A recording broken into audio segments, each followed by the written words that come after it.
ఒక పిటికెడి బియ్యం నేను ఇవాళ, ఒక పిటికెడి రాగులు నేను ఇవాళ, దిన్నము భోంచేసేటప్పుడు ఒక పిటికెడు తీసి పెట్టండి. అట్లా మా స్వామీజీకి అని తీసి పెట్టండి.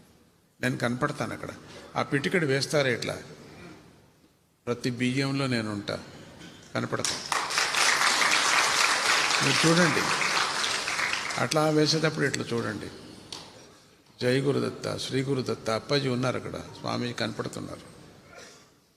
మీరు ప్రయత్నాలు చేస్తే కదా చేయాల, సిగ్గుపడకూడదు. అన్నం వండేటప్పుడు అమ్మ ఎట్లా అన్నం వండుతుంది, బియ్యం, రాగులు, జొన్నలు, ఏది ఉందో మనకది పిటికెడు. ఎక్కువ బియ్యమే ఉపయోగిస్తున్నారా ఇంట్లో? చేతులు ఎత్తండి. ఎవరెవరు ఉపయోగిస్తున్నారు? బియ్యం ఉపయోగించేవాళ్ళు ఎవరెవరండి? అన్నం తినేవాళ్ళు, అన్నం తినేవాళ్ళు. అప్పుడు ఇప్పుడు అర్థం, బియ్యం అంటే కూడా తెలియదు చాలామందికి.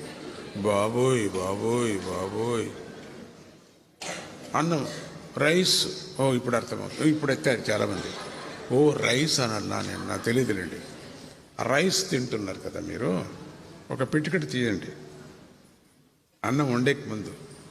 పిల్లలు మీరు చేయండి, అమ్మ చేయకపోతే, అమ్మ తీసి పెట్టావా అప్పాజీకి అన్నారు మీరు. నాకు భోజనం పెట్టినట్టు అవుతుందిరా, తాతాజీకి భోజనం పెట్టినట్టు అవుతుందిరా. ఒక పిటికెడు ఎక్కువ కూడా కాదు కదా. చేస్తారా? అప్పాజీకి అన్నం పెట్టినట్టు అవుతుందన్న. మీరు పెట్టరు కాబట్టి అన్నం తినటం లేదు. మీరు పెట్టండి, తింటా.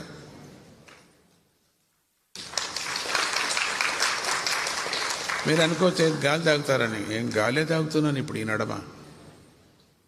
మజ్జిగ నీళ్ళు, అది ఇది, చపాతీ కొంచెం అంతా తింటున్నా. అమెరికా నుంచి బియ్యం పంపిస్తారు. అక్కడి నుంచి ఎందుకు పంపించాలా? తలరాత. మీరెందుకు? వాళ్ళందరూ చేస్తారు. మీరు అలవాటు చేసుకోండి, అందరూ అలవాటు చేసుకోండి. ఒక పిటికెడు బియ్యం దిన్నము తీసి పెట్టండి. వారం తిరగగానే, లేక నెల తిరగగానే తీసుకొచ్చి ఇక్కడ ఇచ్చేయండి. ఇక్కడ స్వామికి నైవేద్యం పెట్టి అన్నదానం చేస్తాం. మళ్ళీ మనకి చిత్రాన్నం పెడతారు. మన పిటికెడిని బియ్యమే అది. మనం ఒక పిటికెడి ఇస్తే మనకు 4 పిటికలు పెడుతున్నారు.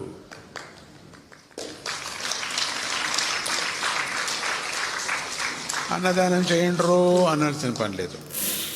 అంటాం, అయినప్పటికి కూడా అంటాం, మేము మానం చేయాల.